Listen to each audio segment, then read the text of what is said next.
Coucou tout le monde, alors on se retrouve pour une nouvelle semaine. Donc cette semaine, je termine mon t-shirt. Je l'ai déjà dit la semaine dernière, mais là cette semaine, il faut vraiment que je le termine. J'ai pris énormément de temps à vous rédiger le tuto sur la manche rapportée. Parce que voilà, on n'a pas l'impression, mais pour vous donner un ordre d'idée, parce que cette fois-ci, j'ai regardé combien de temps que j'ai passé à faire ça. J'ai mis à peu près 5 heures juste pour rédiger le tuto, les photos, etc. Donc voilà. Ça a pris pas mal de temps. Et puis je n'ai pas fait que ça, j'ai aussi mis en vente ma formation de couture, réaliser vos coutures d'assemblage comme un pro.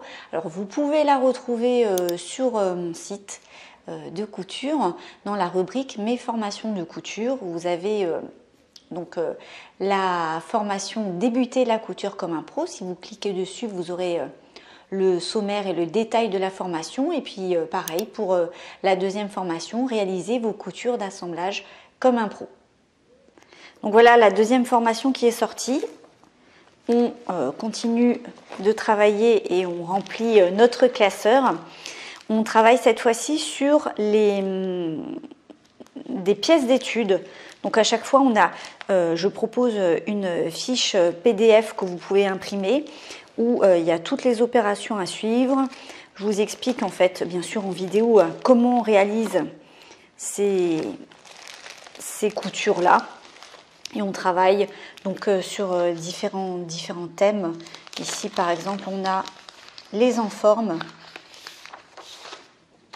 Voilà, donc je vous apprends à réaliser une enforme aussi en fonction de votre patron. Ça on le retrouve, c'est la technique des faux ourlets.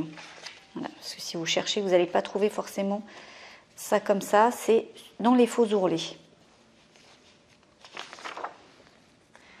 Voilà, donc je suis contente d'avoir sorti cette formation parce que c'est un travail vraiment de longue haleine.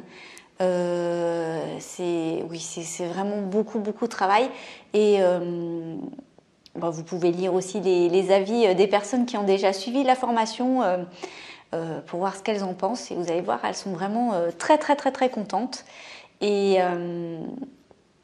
moi, ça me fait plaisir en fait de pouvoir partager ma passion et de pouvoir transmettre tout ce que je sais au sujet de la couture. Voilà, donc je ne sais pas si vous avez vu dans la petite présentation de la date, je me suis acheté cette poupée mignonnette.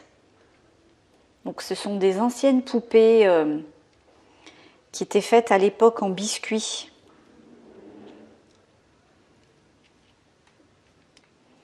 Voilà, donc ces poupées étaient faites dans les années 1890, 1900. J'ai rédigé un article à ce propos sur mon blog sur les mignonnettes, si ça vous intéresse d'en savoir plus.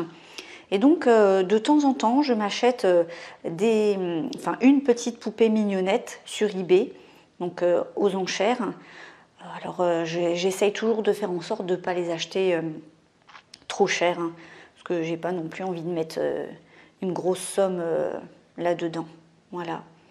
Et donc là, elle est dans cet état. Je pense que je vais essayer de la laver. Je vais essayer de voir comment je peux enlever cette petite robe pour la remettre à peu près droite. Voilà, donc il faudra que je regarde un peu tout ça. Et elle viendra rejoindre ma petite collection de mignonnettes qui, pour la plupart, n'ont pas de vêtements. Celle-là, c'est la seule, je crois, que j'ai achetée avec des vêtements déjà sur elle. Et donc on voit, elle est dans un état qui est vraiment, elle est sale, hein. Donc je vais essayer de la nettoyer et de lui donner un aspect un peu plus propre. Alors voilà, ça c'est ma collection de mignonnettes. Alors là, je vais réaliser les cheveux parce que celle-là, elle avait plus ses cheveux. Alors elles avaient différentes tailles, hein, les mignonnettes. Celle-là, c'est une mignonnette. Alors je les ai lavées, celles-là, même si elles restent. On a l'impression qu'elles sont encore un peu sales, mais Elles ont été lavées, alors elles avaient différentes tailles. Qu'est-ce qu'il y a d'autre encore? Celle-là, voilà, on voit, hein, pas du tout la même taille. Celle-là aussi. Donc c'est des poupées qui ont quand même plus d'un siècle. Hein.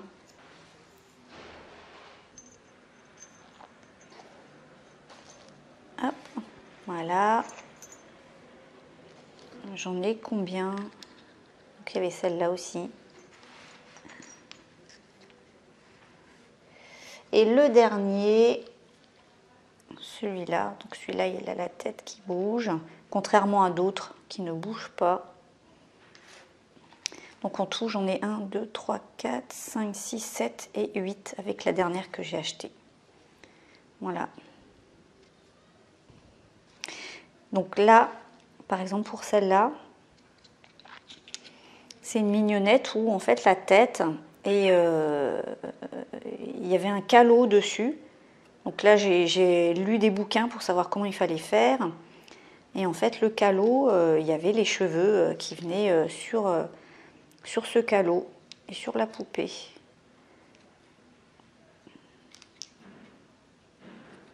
Donc voilà, si vous voulez en savoir plus, je vous invite à aller sur mon blog parce que j'ai écrit un article sur les mignonnettes.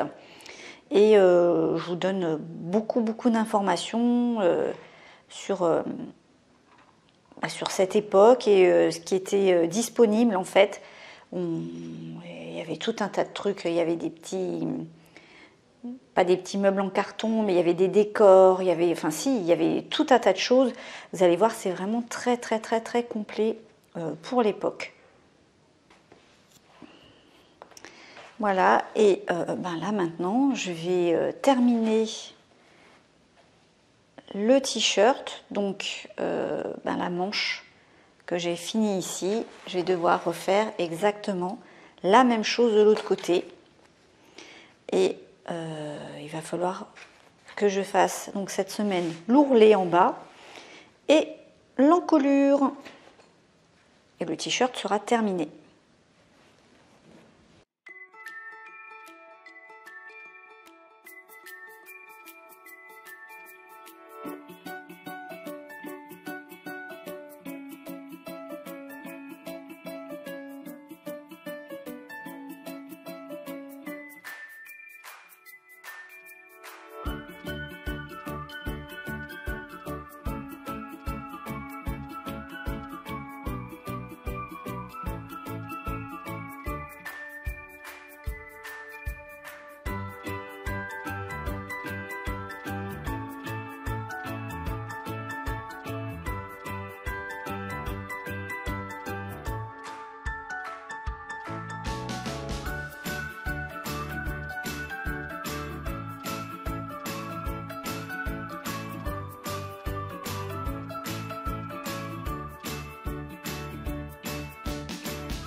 Voilà, je viens de terminer la sous-piqûre. Hein.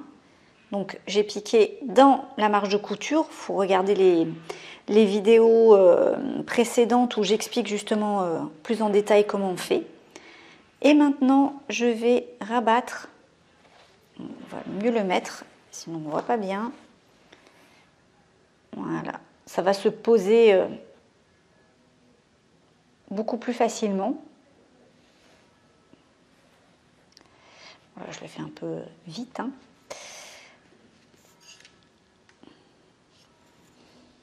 Donc là, ici, je vais faire mon rempli.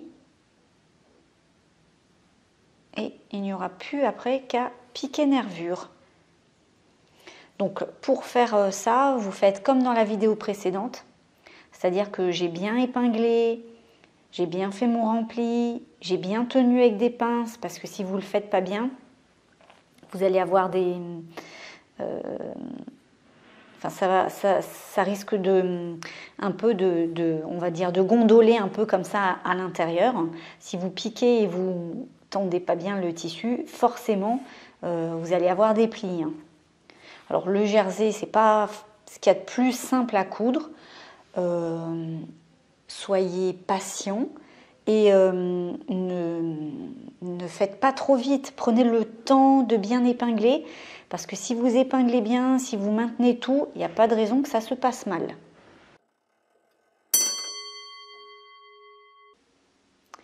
Bon, eh bien, on est à la fin de la semaine et comme vous l'aurez compris, je n'ai rien fait d'autre puisque j'ai eu une migraine.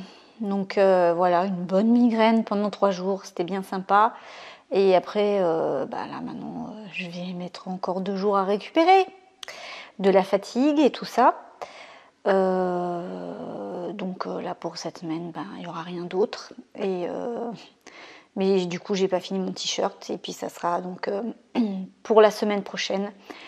Voilà, je vous dis à bientôt, bye bye. Moi, je vais me reposer encore pendant 2 petites journées.